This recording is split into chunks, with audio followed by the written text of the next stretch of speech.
G'day and welcome back to Torment, Tides of Ranmenera.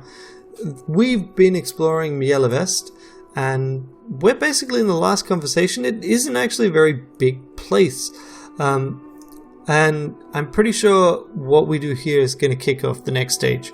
So we've got two questions left for Aadiris. There's where's Mazov, and I suppose I'm ready to let you probe my mind. So let's start with where is Mazov? You mean physically? That I do not know. He was captured by the Gibra of Mirage several years ago, a prisoner for their menagerie, but no one knows what happened to him after. The Marecaster is your best hope of finding him, but I cannot let you access it until I know the true extent of your abilities. Alright, I suppose I'm ready to let you probe my mind. This will take but a moment. She places gentle fingers on your forehead, and you feel a swirl of colour thrill your innermost core. A kaleidoscope of emotion shakes you. A gamut of experiences recognized and echoed, magnified and reflected. When she removes her hand, her eyes are wet with tears. Forgive my doubt, sister. I believe you now. I believe you're truly capable of changing reality. Why would our sire have given her this ability? A side effect, perhaps? So. I'll remember that.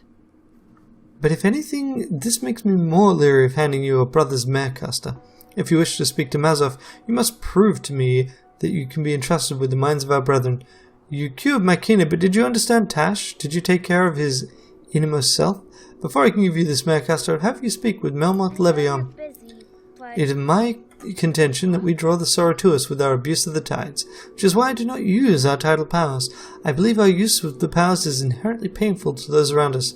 For instance, was anyone with you when you awoke to consciousness? Two people, a ale priest named Elegon and another named Callistege. They were arguing as I awoke. I'd wager any simmering tension snapped into sharp focus. If they were lovers, for example, they might have fallen deep into love's spell, but if they were breaking apart, your blast of tidal energy would have riven them, destroying their relationship. She pauses, and you feel the tickle of her mind on yours. That's what happened, isn't it? They weren't arguing for nothing. Go see Melmoth, ask him about the tides. When you've done that, we will speak further. As you wish, I'll do that. Yeah, that's an interesting point. Hey, Ali. Let's chat with you. You've given me a lot to think about. She's the first of your kind who doesn't make me fear for my life. The first who makes me want to be better. And I'm going to try. Doesn't mean I don't want answers, mind you. But I'm going to work with you. They can serve a great good, yet most of them don't. How are you holding up? I'm fine. Appreciate you asking. Not my favorite topic. Nah. Alright, now. Wait, I'm gonna swap you for Aadiris if this is kicking things off. I think it's best we part. I have a way to contact you if I need you. It's kind of annoying to have them be so annoyed about being dismissed. But I want Aadiris with us. Trust and honesty are our bonds. Okay, Melmoth, let's ask him about the tides.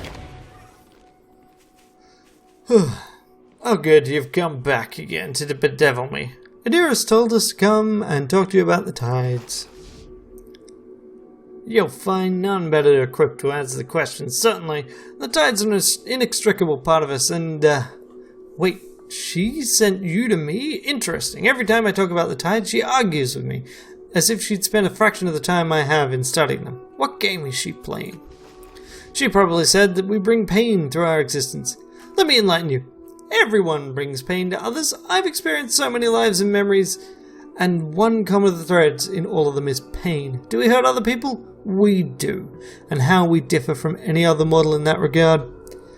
Show me someone without pain and I'll show you a corpse, and then I'll eat it. Making a note. We are imperfect. We leak tides or absorb them, or both. Our powers impinge on the minds of others, upon their nervous system if you prefer. We draw strength from them, we change them in the process, and usually not for the better. This is regrettable, but unavoidable. Aadiris may have said that the sorrow is hunting us because we abuse the tides or some other such nonsense. But if that's the case, we're doomed by the nature of our existence. If true, why not use the powers we have? Aadiris thinks the tidal surge on my birth was responsible for a devastating argument between two humans. It's entirely possible. The tides are a psychic force, and when we're born, our minds snap into a particular shape and force out the residue. An unprotected mind nearby might well absorb some of that energy and react in unpredictable ways. But what of it? Does it change anything in life? Two mortals had an argument. Oh no! Boo-hoo! Why do you think the sorrow pursues us? I don't waste my time worrying about that, like worrying about the death of the cosmos. It'll come sooner or later. You want supposition? Here's a list. Because of our mad creator, vengeance, sheer bloody-mindedness. Maybe it loves the tides. Maybe it loathes the tides. Could be it hates whatever we're doing with the tides. But if you talk to Aadiris, you'll find she never uses her. I use mine all the time. Yet the sorrow destroyed both of us. I worry more about the deaths of others and how I might gain some of their knowledge, not about the first dead words. Not about the first dead vendetta, nor our creator's desire to kill us, not certainly an unstable monster from the past. And how do you know so much about the tides? 1. I'm hundreds of years old. I can devote this kind of time. 2. I'm dedicated to knowledge. 3. I'll do anything in pursuit. 4. I learned to draw memories from dead people. 5. I sought the dead people that could teach me about the tides. Follow that train of thought. You'll find me at the end. That's how I know. And why do you ask? And why do I do this, you ask? Well, let me tell you, since you clearly wanted to. It's because the changing man thought the tides were important. He uses the tides to shape us. Do you want to know more about how you were created? I did, so I researched the tides. The reason for that is I'm not an idiot, unlike most of our siblings. What do you mean they're an inextricable part of us, right? Did you think you could come back from the dead because you were born lucky? Our bodies require tidal energy. Cut us off from that energy, we dissolve. It's the way we're structured. The way our sire created us. He invented a mental matrix and imposed it on the bodies he grew. I surmise this matrix is what allows his consciousness to transfer. It's what allows the tidal energy to permeate our forms. Without it, sploosh. But we have the advantage of being able to draw on his power for our own uses. He constructed each of us along different lives, because of that, a pattern that holds us different. Is there any wonder we should be able to channel this into tidal surges? What are they anyway? Where did they come from? You know, they're a psychic energy field. They pervade the greater Sagas protectorates, but pockets of tidal energy are localized in the Ninth World. That suggests that though they're a natural force, they're also artificially induced. Civilizations have risen around their use, and civilizations have fallen. Odd thing, I sought to decipher the accounts of those times, but the creatures that made them are strange. The sorrow shows up in images and sounds and spectra I can barely understand. That's why I sought a better method. You get the occasional disease, a strong mind doesn't want to share its memories with you, but everyone wants to be remembered. Talk to the voices long enough and you realize you are their only true heir. Alright, other questions? No. Sure. Okay, don't need anything I would need. Nice. Okay, so then we go back to Aadiris, and we finally get that... Have you spoken with Melmoth then? What did he say? He said the tides will know us all, and we should use our powers as necessary. I imagine he called me a fool and worse. He's done more research into the tides than anyone here in Mielavest. Tell me, did he say anything else? He said we all use the tides, all the time. If we do, it's purely unconscious, for I've never used them intentionally. At any rate, I sent you to speak with Melmoth. Do you believe he's conducted his studies with anything but the power of his own mind? I was under the impression that beneath his exterior, he seems to care deeply for the preservation of knowledge. So he says, and has certainly gone to great lengths to do so. I don't believe in his positions nor his conclusions, for he may well have inflated results to justify his actions, but he refuses my mind's touch, and he rebuffs my attempts to inquire more deeply. My own personal views are, of course, irrelevant to the deeper truth that he has his own motives, and they may be purer than mine. Remember that. So I have another task for you. Andronis and Rayma are arguing. Recent negotiations between the Chalcedon and Page broke down, and these two have taken it hard. If they're to come to blows, they cannot be reconciled. If one strikes the other, the laws of Mielavest are clear. The attacker will be evicted. I don't know if the Sorrow is truly more active, but they both came here choosing safety, and it's my wish they have it. Please, speak with them. Will she take control outside their minds as well, or will she let them choose their own path? Aadiris, of all of us here, you're the only one who doesn't seem to want anything, who isn't openly manipulating the others for her own benefit. So what's at play? You say we're free to choose and to own our choices. So what choices are you making? What do you really want? She's using everyone. She just doesn't want to admit it. Maybe it's vanity. Maybe it's something else. Let's hear her answer. What I want is an end to our stupid internecine warfare. I want us to work together. The squabbles between our sire and those who support the legacy of the first mean nothing in the face of the Sorrow. But to get any two of us together and the larger threat vanishes while our death creeps closer still. Mielavest is a garden, a cage. The Sorrow can't come in, but we can't leave. Have you seen animals locked in a menagerie? They're restless, caged, yearning to be free, but if they leave the cell, they're hunted by their would-be keepers. So it is with us here. But instead of uniting to solve our problems, we lash out at each other. I'd see us set aside those differences. You are my older sister, so I'm cautious in saying this to you, but you have a certain reputation. Even among the rest of us, you are known to be hard, unforgiving. You carry grudges through centuries, even beyond death. Matkina, please, you need to let go. Matkina's voice rasps from her dry throat. Nearly all the authors of my tragedies have been our kind. Our sire, his abandonment in my moment of peril. The first, her order to slay my village. Page, who bloodied her blade herself. Tash, who claimed to be a friend and turned on me. Melmoth, who offered me aid and betrayed me to the authorities. Need I go on? Do you always act with full knowledge, sister? Are your choices made rationally with forethought, or do you act without thinking? Think on this, and think about the example you set. You can forgive them, Matkina, but never forget what they've done. Really? That's the message you take from this? I suppose it's better than nothing. Sometimes I admit our kind can be supremely frustrating. Go forth and speak with them. Yeah, fine. Let's go all. You and me. Fine. Alright. Of course. Come on. Let's... Oh, wait. No. Let's chat with Rin. What was Aadiris talking about? The tides, I mean. Tides are a thing an ocean has, not a person. What did she mean? The tides are an invisible force. My body uses them to stay alive, among other things. Other things? Like hurting people? You're thinking about what Toll used to do to you, aren't you? She nods, her lips are tight line. The woman who stole me, Toll, used to do that to me. She said it helped her. She'd kill grown-ups if she couldn't use me. She hurt me, made me feel sick, sad, and dying. I wanted to die a lot. That's why I ran away. I know it's none of my business, and I probably won't know even if you do it, but promise me. Promise you won't hurt anyone like that. Ever. I can't. I just can't. I love that thing.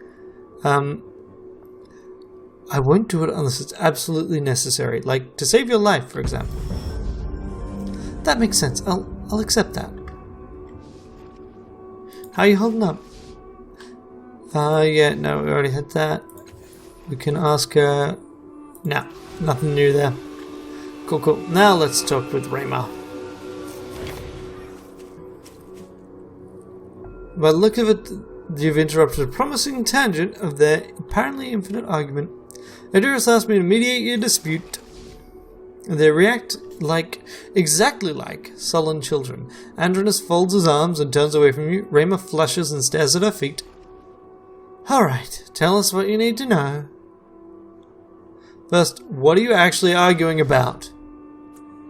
They watch each other warily for a moment, as if speaking first will somehow forfeit the argument. We mostly disagree on the amount of respect due our sire. He arches a cold eyebrow at Rayna, a silent question. She gives a reluctant nod. Alright, tell us what's troubling you, Andronis. I just don't understand her. The changing god abandoned us at birth, then fed us lie after lie when he chose to speak with us at all. She claims he has a master plan. I see a man who serves himself first and always. He doesn't care if we die. Even I care more if Rayma dies than Asaya does. Siblings? Huh. Sharing that bastard's consciousness doesn't make us related. Did you know he sparked the whole war from my body? He got the first angry at me, then ditched the shell, leaving me to deal with the consequences. Good thing the first knows the difference between the face and the mind. But Rayma, look, I know how she feels. The Sora is hunting all of us. It's nice to think the Changing God has a plan to protect us. It's just not true. I know. Damn it. None of us want to kill each other. You see that, right? But if I have to choose between someone brave enough to stand against her father and her, I'd drop her on one later. Let's hear your side, Rayma. It's simple, sister. The endless battle's a test, and Andronis' side has been failing it for centuries. Our creator managed to annoy the first enough that she stormed off in a huff, and even if he did it in Andronis' body, I think that bigger of all people would understand what Asaya was thinking. The fact of the matter is, our father created this sanctuary for us to protect us from the sorrow, but hiding isn't a strategy. Eventually we'll have to take the battle to it, and when the time comes, our father wants an army that will follow his orders without question. He allowed the first to spread our doubts, and the traitors among us to flock to our side. Even so, I'm sure it hurt our father to discover so many of his children mistrusted him. Imagine how that feels, knowing you'd have to kill some of your children to save the rest. And that's it. Simple. Like I said, Andronis simply can't expect this grand rebellion is all part of our father's plan. We can't accept we owe our existence and our ongoing survival to him. If you hate his sanctuary so much, why not leave? And he wants us to kill over it? Better to spend our lives in war itself. Before I make any decision, what sort of solution would satisfy you? Let them speak for a moment. They're both surprised. I don't know, nothing you could say would make us take each other's sides. With a spirit apology to Aadiris, I don't want to get along with Rayma. I've hated her for too long, no offense. Honesty doesn't offend me, and we need a decision. You can't please both of us. Our points of view aren't ever going to line up. I mean, I'm way more tempted to side with Andronis, right? The Changing God seems like a jerk. I don't know that his intentions are noble. He strikes me as a fundamentally very selfish person. Let's see. I'm ready to resolve your dispute. Andronis and Ranneko go still and stoic, showing no sign of the emotion they displayed before. There. In this moment, they look very much alike, like family.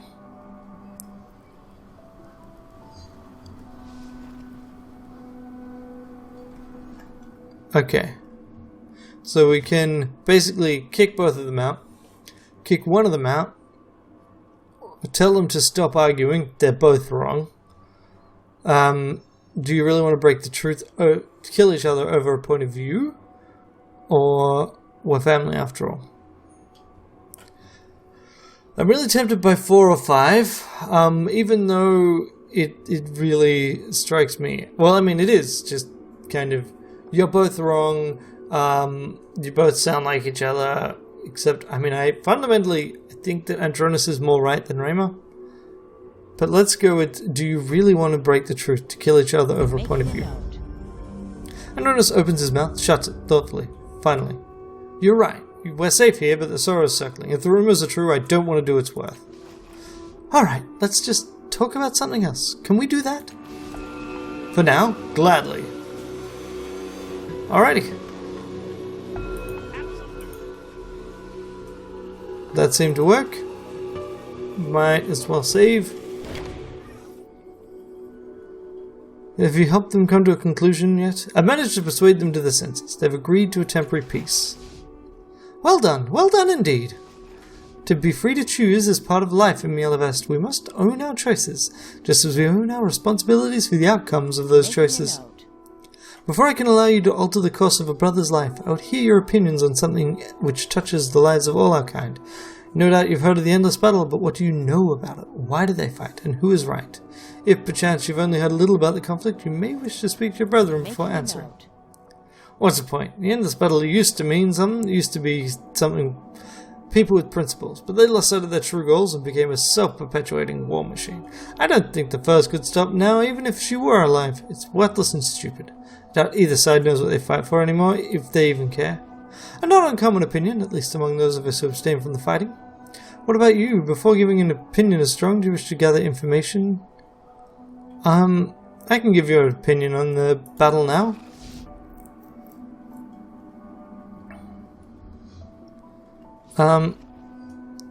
Okay. Let's see. Remember Thalana and her men. The only purpose it serves is to ruin the lives of those it touches. A fair point, I admit, but does it ruin all the lives it touches? Does some benefit? Indeed, what of the suppliers, the camp followers, the arms merchants? You'd strip away their livelihoods in the name of peace. An interesting opinion. Did a cast-off really voice it to her?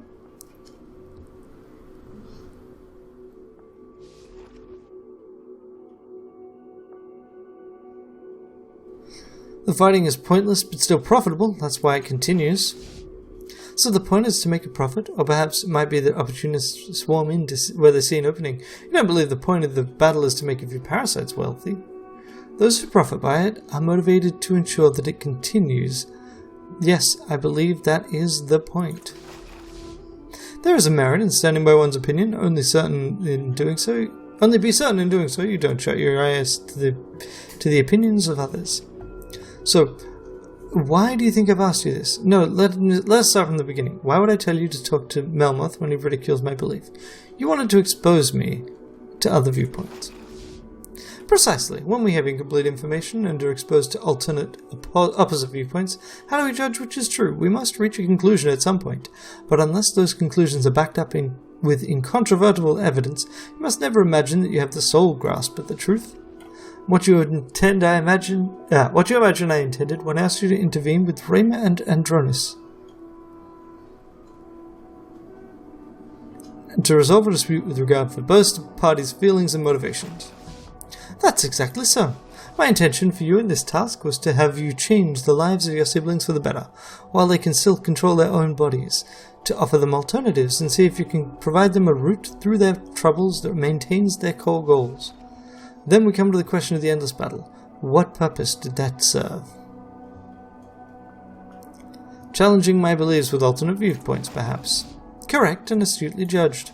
The goal in all of this was to make you question your assumptions, to see things through others' eyes. It may be nothing of import that happens in Zarian's mare. You might enter to speak with Mazov and leave without altering him a bit. But even so, there will be other mares. What if the next one is Melmoth's, or Rayma's, or even mine? Whose assumption will you take into that life? Whose goals will you accomplish, and at what cost? You have the power to change the course of a life, of many lives, without their permission or even their knowledge. You'll have to weigh their desires against your own, deciding whether the needs of your life are more important than theirs. They will have to know without... Damn it, stop yawning. You will have to know with utmost certainty and integrity, what does one life matter? Seek your own answer, sister. That is what matters. Let's see. This is kind of the central tenet of the game. What does one life matter? What is life? Memories?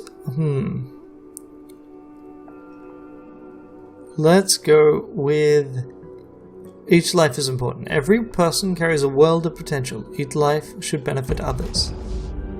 An admirable belief, and one I share. From within her rose, she produces a small, clean box. A stylized version of the changing god sigil is emblazoned upon the top of it. This is the marecaster of a cast-up named Zarian. One brother looked into it once and reported seeing Zarian in the fields of Osophagon, and later speaking with Mazov. I recommend you take care of any unfinished business when you enter the mare. You can change the past after all. Anything might happen. Let me know when you are ready. I'll return when I'm ready. Alrighty, so this is what we save, and I think we'll finish it here. So next time round we will do Zorian's mare. Until then, have a great day. Bye. Thanks for watching. I really appreciate you spending the time and effort watching the videos I make. If you'd like to watch more, on the left there should be another video from this playlist. On the right there will be whatever YouTube recommends, and in the center there is a convenient subscribe button just in case you need it.